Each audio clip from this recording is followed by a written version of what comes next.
बिस्मिल्लाहिर्रहमानिर्रहीम। सही बुखारी हदीस नंबर 359।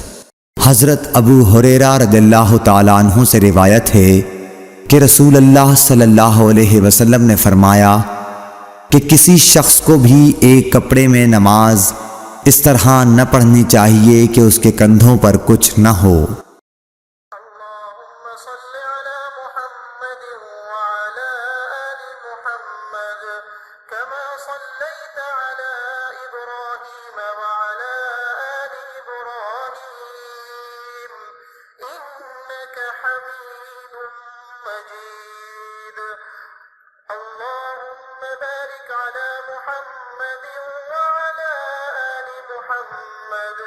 كما باركت على إبراهيم وعلى آل إبراهيم إنك حميد مجيد।